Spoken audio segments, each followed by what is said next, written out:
Ed Reed blasted Josh Allen while defending Lamar Jackson, and a former Baltimore Ravens running back stood by Mark Andrews. All that and more coming up next on this bonus edition of Locked On Ravens.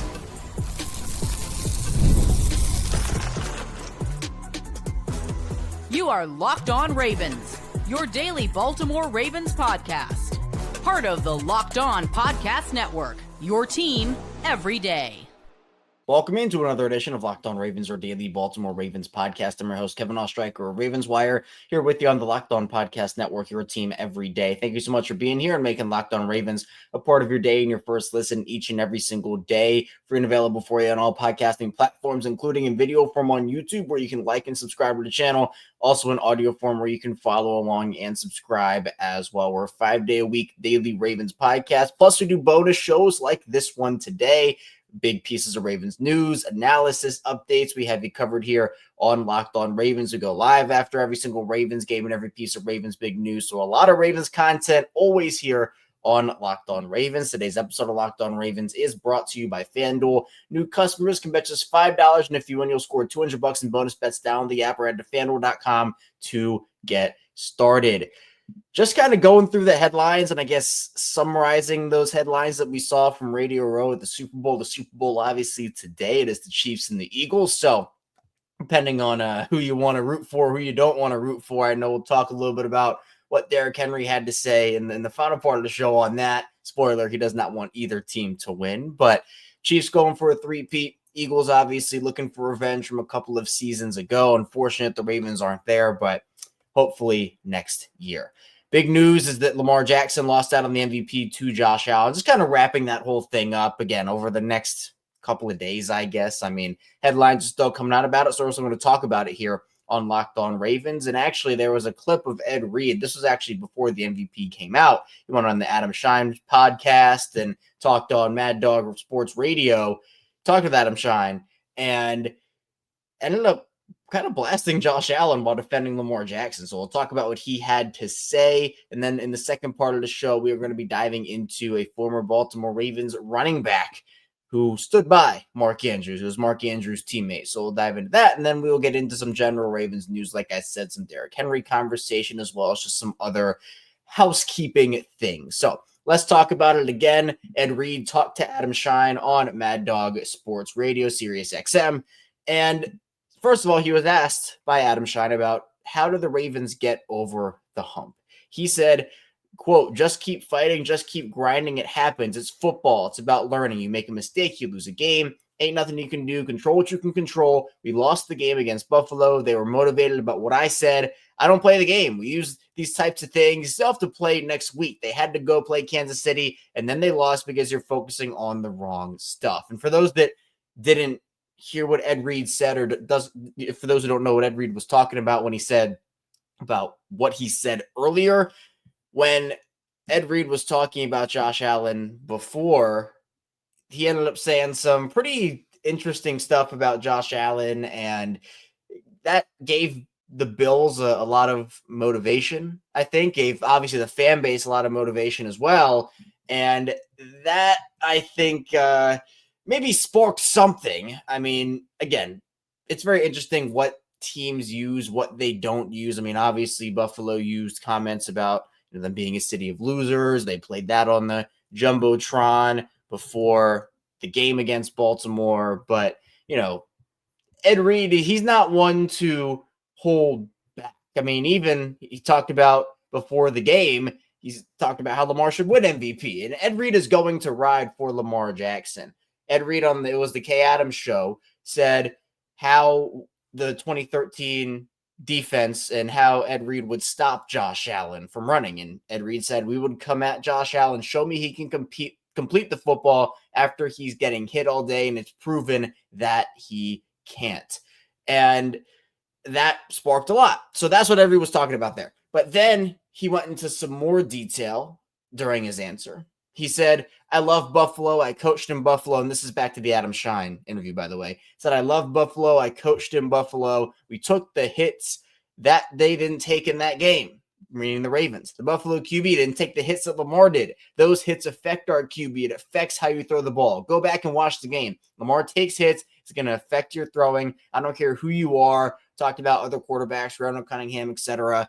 QBs don't take hits, and when they do, it affects their throwing. That's what I was saying about Josh Allen. When he's taken hits, he's been trash. He didn't take many hits, but they didn't put him in position to make mistakes. So again, kind of looping in those comments from earlier, but still, call Josh Allen trash when he's taking hits. And his point was, look, when quarterbacks take hits, it's going to affect their game, going to affect their throwing. I don't necessarily disagree with that. Like, I think, again, if you have a clean pocket as a quarterback and you're just able to sit back there and your offensive line gives you time to throw, yeah, of course, your game's going to be better. You're going to be able to sit back there cool, calm, and collected. If you're getting pressured, if you're getting knocked down, that'll impact you in some way or another. Now, some of the stats pertaining Lamar and Josh from 2024, Josh Allen was knocked down 37 times. That was 17th. Lamar Jackson was knocked down 31 times. That was 21st. Josh Allen took 14 sacks. That was 35th in the league. Lamar Jackson took 23 sacks. That was 26th in the league. And again, with Lamar, with Josh Allen, with these dual threat quarterbacks, and again, the Bills' offensive line, and Mina Kimes talked about this. We had that conversation on yesterday's bonus episode. The Bills' offensive line, in my opinion, does get underrated. Mina talked about that as well. The Bills' offensive line is good. Baltimore's offensive line got better over the course of the season, but I do think that some of those Lamar stats, why was Lamar not sacked as much as maybe people thought, or why was he knocked down or not knocked down as much as people thought he could be?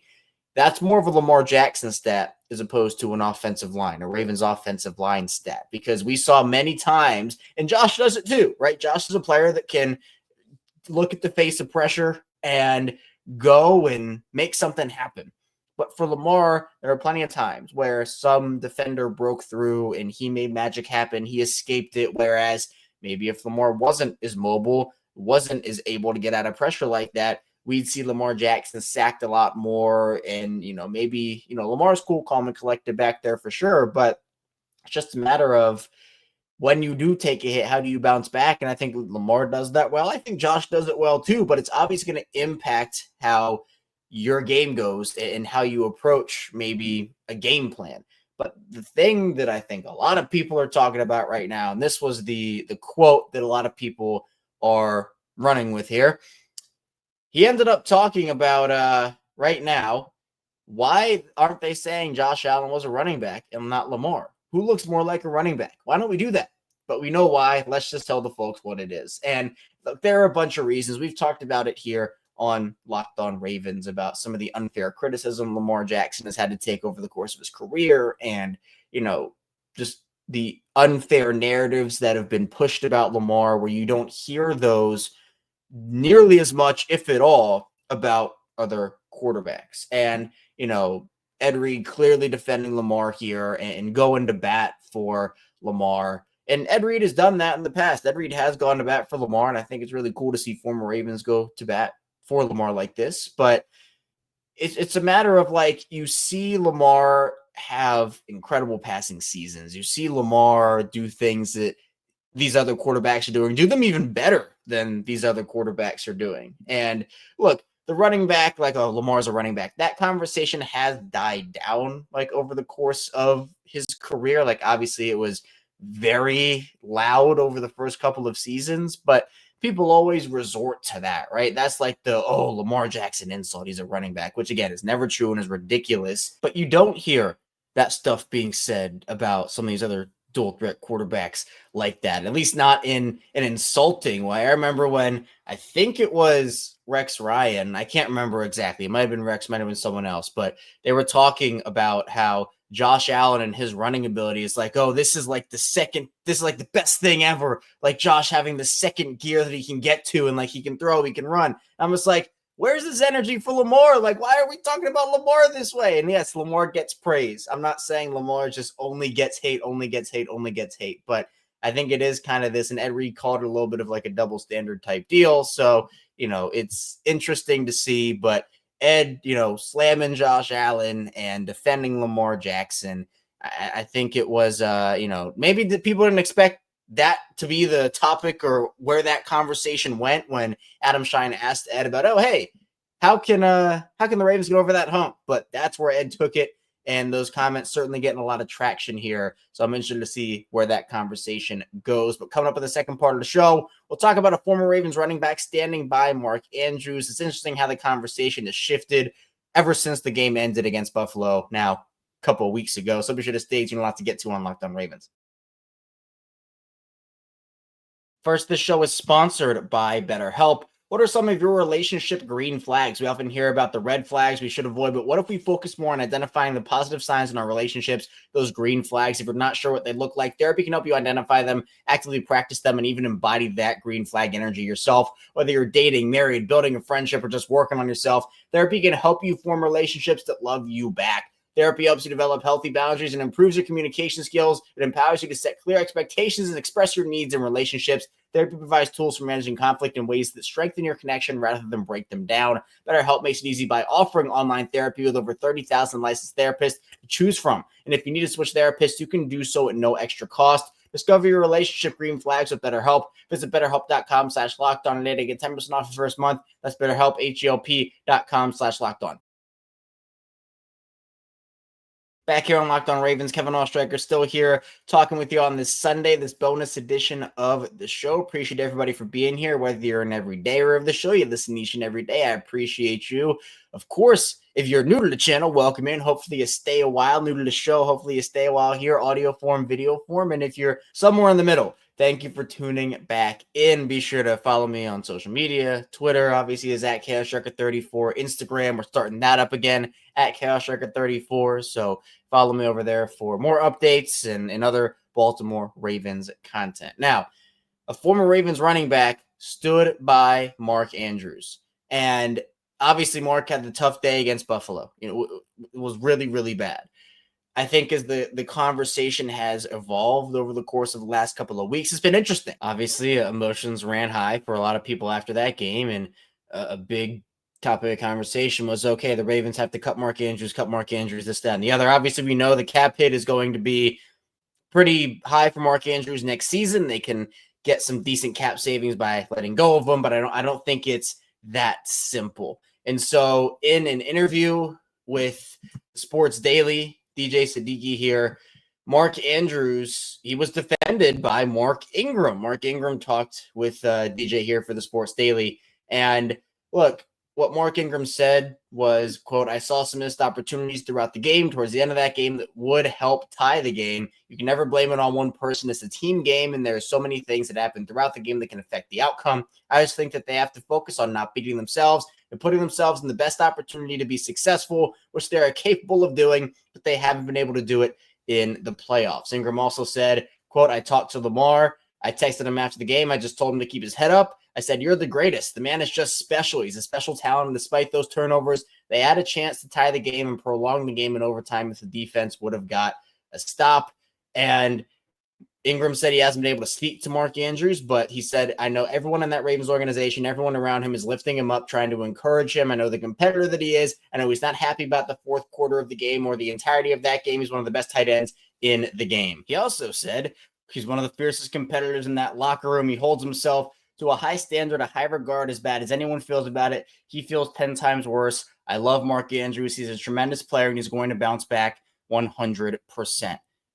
I think that Mark, if he stays with the Ravens, and again, I think that it was never going to be this like, oh yeah, just immediately get rid of Mark. That was never going to be the conversation, right? But like, I think that if he does come back to the Ravens, or he stays in Baltimore, this is probably his last season with the team, unless they choose Mark over Isaiah Likely. That is a conversation where Isaiah Likely and Mark Andrews, and if you want to throw Charlie Colder in that conversation, those three players are in the final year of their contract.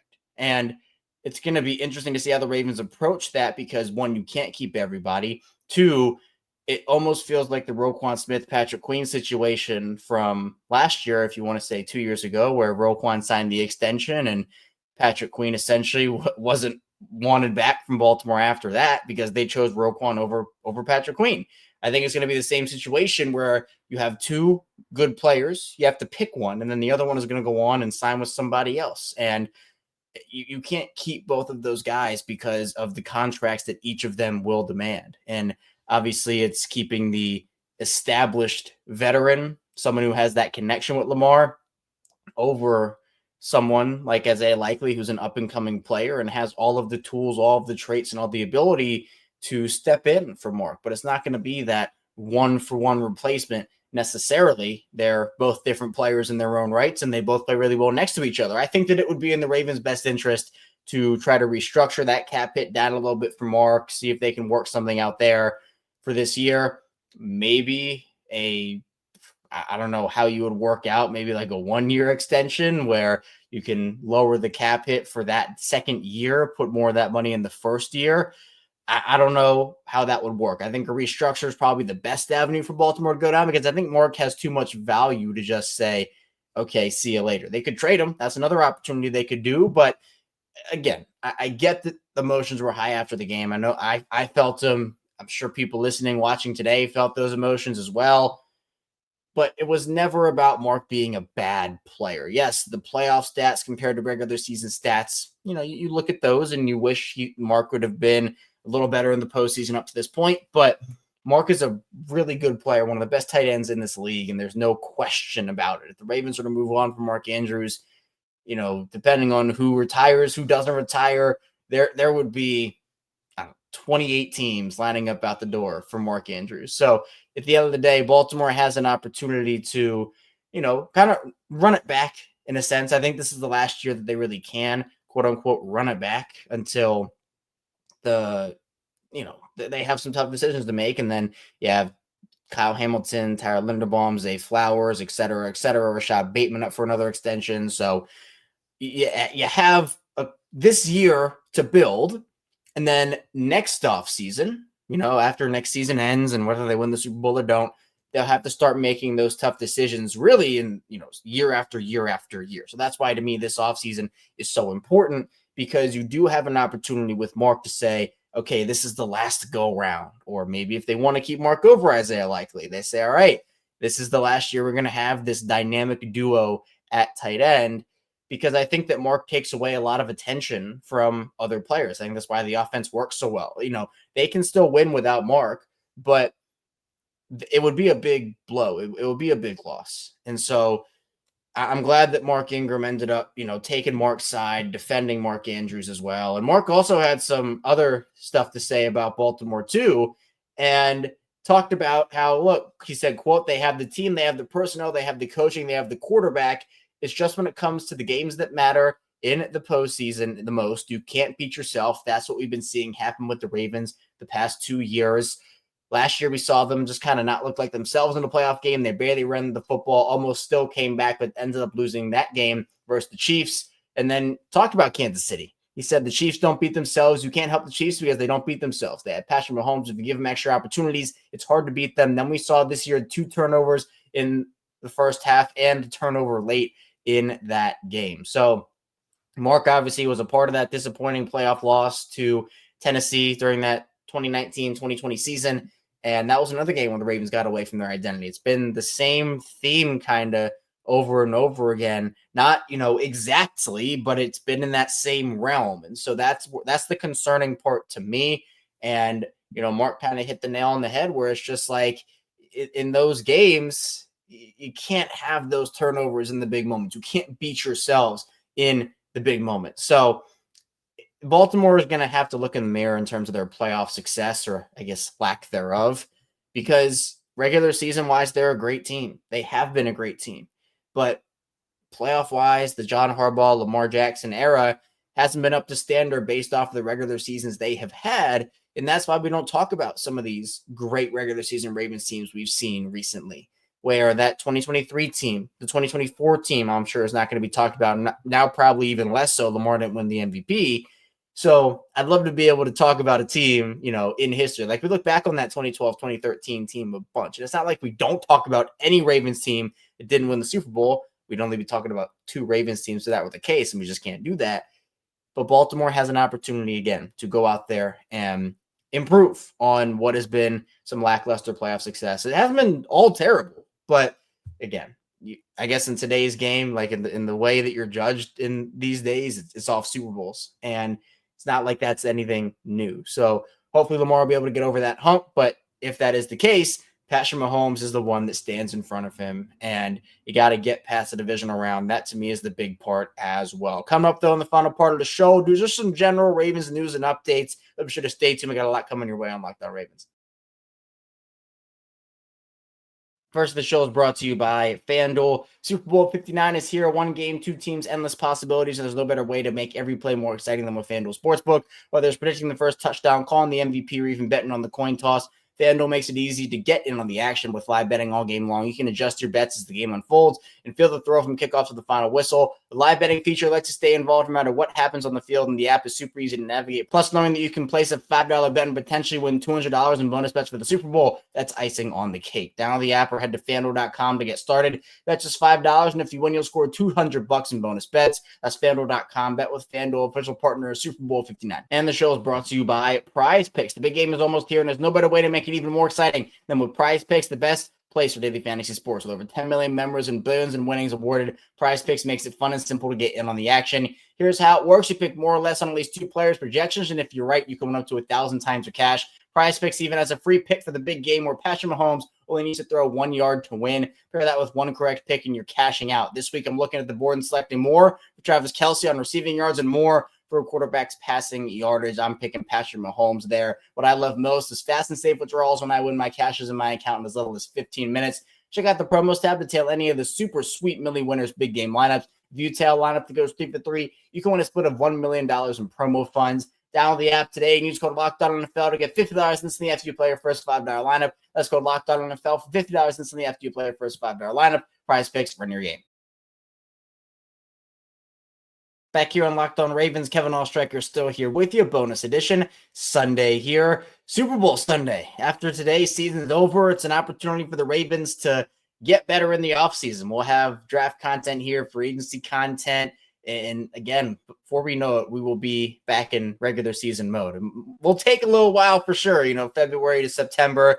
Hopefully it gets here in the blink of an eye. But we're going to have all the offseason content you need here on Locked On Ravens.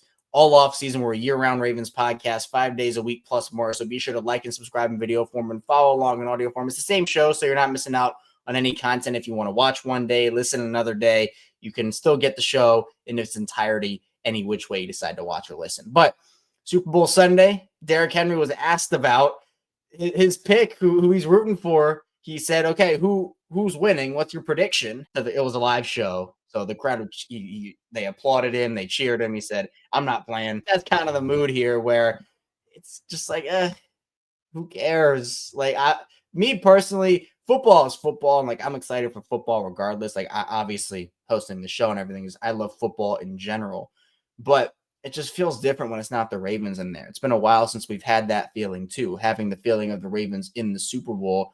And it feels that way for 30 other teams also. Plus the fact that Kansas City's been there a lot of the time and, just feels repetitive in that sense, going from the Patriots to the Chiefs and whatnot. And the Ravens have had to deal with that, where they had to deal with the Patriots for all those years. Now they're dealing with the Chiefs. And just kind of like, man, can the NFC get a team like this? Can the NFC have a team like that? So it is what it is. Hopefully the Ravens can get to the Super Bowl next season. But I thought that it was really funny that, Derrick was like, I hope both of them lose. And that feels like the sentiment to a lot of people. This was on Micah Parsons' show, by the way. And Derrick had some other comments on there we'll get into as this week goes on. I want to talk about that a little more in depth. But I think Derrick Henry is all of us when he talks about that. Now, another thing that I think is an interesting conversation surrounding the Ravens, or at least, as we get closer to the offseason actually beginning here and moving away from, the MVP conversation and all that is not only the Ravens needs this offseason, but going beyond actual, okay, this is the biggest need for the Ravens. They need a starter here. They need a couple of guys at this position. Addressing their depth is going to be really, really key next year. And the reason I'm saying this is for a couple of different reasons. I thought the Baltimore's depth was pretty solid last season for the most part. I thought guys stepped up when they needed to. I think that the Ravens in 2023, it was more apparent of okay, their depth when there were injuries in 2023. Obviously, Marlon missed time. Marcus Williams missed time. There were a lot of guys that stepped up and played, like a Geno Stone, for example, Ronald Darby, etc., Brandon Stevens. Those guys played at extremely high levels. They didn't need that as much in 2024, but it was like, okay, Malik Harrison, Trenton Simpson, or Chris Board for Trenton Simpson, other guys making an impact. The Ravens' depth is such a key thing. And the thing that I want to see is these guys on rookie contracts continue to evolve, because as we have talked about in the Lamar Jackson era, it's important to hit on those draft picks early, mid, and late. And I think that's why we're seeing the Ravens, look, they're projected to have 11 picks this year. I've had years doing this show where I'm just like, there's no way they can have 10 picks on this roster, right? There's no way they're going to trade up somehow. They're going to consolidate that draft capital, and then they don't do it. And so we always know Eric DeCosta is looking around that draft board, finding ways to maneuver up and down, use that to his advantage. He's going to certainly do that again this year. But it's more of an emphasis, and the organization is set as such. And obviously it's an obvious fact that, like with Lamar and some of these other guys on big contracts, plus the fact that you're going to have to sign a couple of guys, as we talked about earlier in the show, like a Kyle Hamilton, Zay Flowers, Tyler Linderbaum, etc. Those draft picks, like, again, having Roger Rosengarten on a rookie deal, having Nate Wiggins on a rookie deal, two, in my opinion, future Pro Bowl type players, that's huge, because those are positions of value where the market in free agency or for trades, it's through the roof. And you have those guys on team-friendly deals for the next 3-4 years. So I'm interested to see how the Ravens address that, because it's not just for the star players like I talked about, not just for the starting positions with those rookies or guys on rookie contracts or minimum signings, like vet minimum guys or close to it.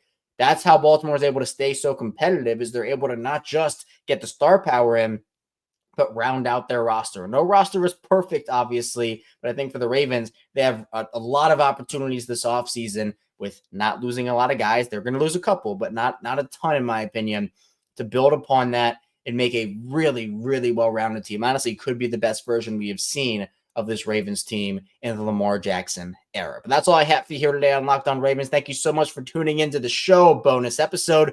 Be sure on the way out, hit that like and subscribe button in video form and follow along in audio form for that 5-day-a-week plus more daily Ravens coverage. Coming up, we'll be back here tomorrow with our regularly scheduled programming, kicking off the week, kicking off the offseason as the Super Bowl will be over. So we'll talk about that and a lot more. Obviously, Baltimore Ravens content coming your way. See you here soon on Locked On Ravens.